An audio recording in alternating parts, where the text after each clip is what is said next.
అందరికీ శుభోదయం। ఈ రోజు మనం ఉగాది పచ్చడి ఎందుకు చేసుకుంటాం, ఉగాది పచ్చడి ఎలా తయారు చేసుకుంటాం అనే విషయాన్ని గురించి ఇక్కడ చర్చించుకోబోతున్నాం। ఉగాది అంటే యుగమునకు ఆది మొదటి రోజు కావున దాన్ని ఉగాది అని అంటాము। ఈ ఉగాది పచ్చడి అనేది షడ్రుచులతో కూడి ఉంటుంది। అందులో మామిడికాయ ముక్కలు, వేప పూత, బెల్లం, ఉప్పు, కారం ఇలా ఉంటాయి।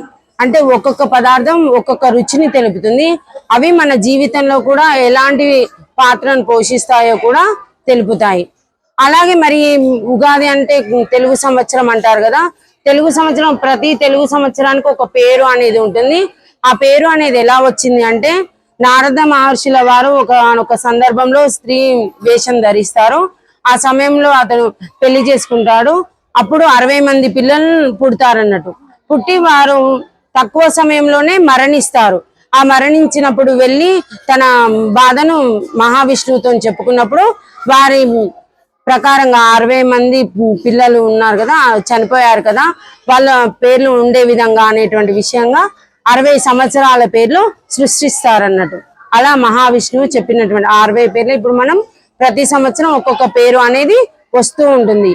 ఈ సంవత్సరం పరాభవ నామం, ఈ సంవత్సరం ఏ పేరు? పరాభవ। ఓకే, తెలుగు నామం పేరు తెలుగు సంవత్సరం।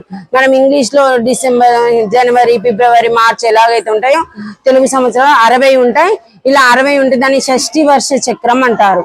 ఓకే, ఈ 60 సంవత్సరాలు పూర్తి కాగానే మళ్ళీ మొదటి సంవత్సరం నుంచి మొదలవుతుంది। ఉగాది పచ్చడి చేసుకునే విధానం, మొదటగా కొత్త కుండ గాని బిందె గాని తీసుకోవాలి। దాంట్లో చింతపండు రసాన్ని వేయాలి। ఈ చింతపండు రసం అనేది మన జీవితంలో ఉన్నటువంటి సాహసం చేసేటువంటి పనులకు ప్రతీకగా ఉంటుంది। మనం ఎటువంటి సమస్యలు వచ్చినా ఏదైనా కూడా వాటిని ఎదుర్కోవడానికి సాహసోపేతంగా పని చేయాలి అనే దానికి నిదర్శనం అన్నట్టు। తర్వాత తీపి, ఈ తీపి అనేది మన జీవితంలో వచ్చేటువంటి సుఖాలకు ప్రతీకగా చెప్తారు। ఇవన్నీ ప్రతి వారి జీవితంలో సుఖాలు అనేవి ఉంటాయి।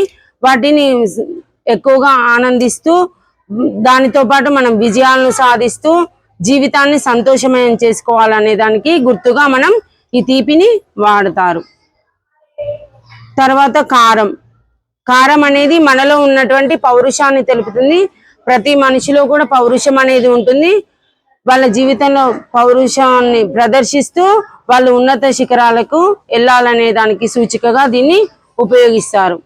అలాగే చేదు, చేదు అనేది మనకు వచ్చేటువంటి కష్టాలను గురించి తెలుపుతుంది।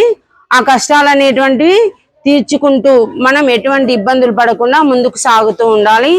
అలాగే మామిడి ముక్కలు, మామిడి ముక్కలు వగరుకు ప్రతీక।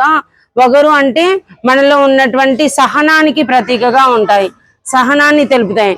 అంటే మనం ఏదైనా సమస్య వచ్చినప్పుడు ఓపికగా ఉండాలి, ఓపిక లేకుండా మనం ప్రదర్శించకూడదు। ఓపికతో ప్రదర్శిస్తూ ఆ సమస్యలను తీర్చుకోవడానికి గుర్తుగా దీన్ని ఉపయోగిస్తాం। మనం అందరితో కలివిడిగా ఉండాలి। ఇప్పుడు కూరలో ఉప్పు లేకపోతే ఎలాగైతే రుచించదో, మనం కూడా సమాజంలో ఉంటూ ఉన్నప్పుడు అందరితో కలిసిమెలిసి ఉంటూ మన జీవిత గమనాన్ని ఆనందమయం చేసుకోవడానికి గుర్తుగా ఈ ఉప్పును వాడతారు। అలా ఈ ఉగాది పచ్చడి అనేది షడ్రుచులతో కూడినటువంటిది, సమపాలల్లో ఉంటుంది। ఇవన్నీ కూడా ఏ విధంగా ఉంటాయి? సమపాలలో। మన జీవితంలో కూడా పౌరుషం, అలాగే ఆనందం, సుఖం, అలాగే సహనం, అవన్నీ కూడా అందరితో కలిసిమెలిసి ఉంటూ అన్ని సమానంగా చూసుకుంటూ మన జీవితాన్ని ఆనందమయం చేసుకోవాలి అని తెలపడానికి చిహ్నంగానే ఈ ఉగాది పచ్చడి అనేది మనం స్వీకరిస్తాం। శుభాకాంక్షలు।